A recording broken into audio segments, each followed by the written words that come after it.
Hare Krishna. Physical sensations cheat us of spiritual emotions. Suppose we were going to a place for a feast, and while we were going along, someone told us that there's another feast available somewhere else, and they took us there. Now, when we go to the second place, naturally we don't get the feast at the first place.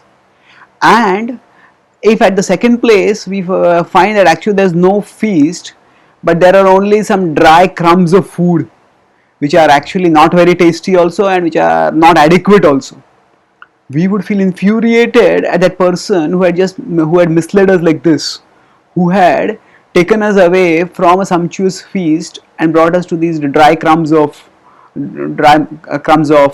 some food. So now something similar happens to us when we are trying to grow in our spiritual life. At that time we are moving towards Krishna, and we are trying to cultivate remembrance of Krishna, cultivate attraction towards Krishna. We are trying to become absorbed in Krishna. Now absorption in Krishna is like a feast, and to the extent we become absorbed, to that extent we relish this feast. But while we are going along, often worldly pleasures allure us. The worldly temptations allures, and they say, why don't you come here, why don't you eat this, why don't you touch this, why don't you see this, you will enjoy so much. So they promise us another feast, a feast at the sensory level. But when we follow there and actually enjoy the sensual indulgences, what we find is we get just few crumbs, we get a few moments of pleasure, because the body's capacity to enjoy itself is limited. We cannot eat unlimitedly, we cannot do any form of sense indulgence unlimitedly, and that's why the result is that we end up frustrated, and our attachments mislead us. Thus they take us away from Krishna, where there is an abundant sumptuous feast, towards worldly pleasures where we get barely some morsels. So Krishna tells in the Bhagavad-gita 2.44 that how are we misled like this? By our attachments. Bhogaishwarya prasaktanam taya parita chetasam vyavasayatmika buddhi samadhau na vidhiyate. So he says bhog aishwarya, the desire for sense gratification, bhoga, and aishwarya, the desire for wealth. Prasaktanam, when somebody is attached to those things, taya apaharita chetasam, and by these one's consciousness is abducted. Apaharita chetasam. Vyavasayatmika buddhi. At that time one cannot have one-pointed intelligence. And samadhau na vidhiyate, one cannot have that absorption. So that means if we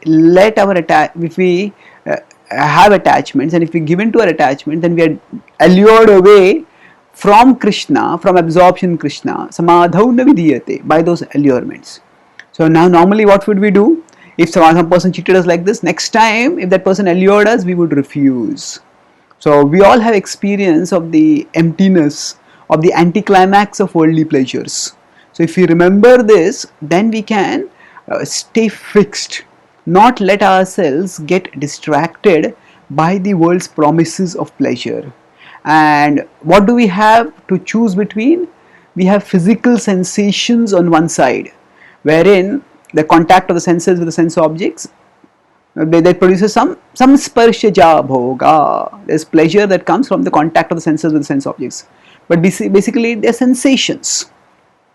And where there are sensations on one side, there is a physical sensations of the body coming in contact with the sense objects. But there are spiritual emotions. When we become absorbed in Krishna, then we experience higher emotions. We experience love for Krishna. We experience absorption in Krishna. We experience great joy in our connection with Krishna. And thus, we actually relish higher emotions. And those emotions, because they connect from the soul, they are connected with the soul, they come from the soul that is eternal, and they are directed towards Krishna, who is also eternal. So these emotions can give us eternal fulfillment. So understanding that physical emotions, physical sensations will cheat us of spiritual emotions. Now we can reject the temptations for physical sensations and stay fixed in the process of devotion, which will enrich us with everlasting, ever fulfilling spiritual emotions. Thank you. Hare Krishna.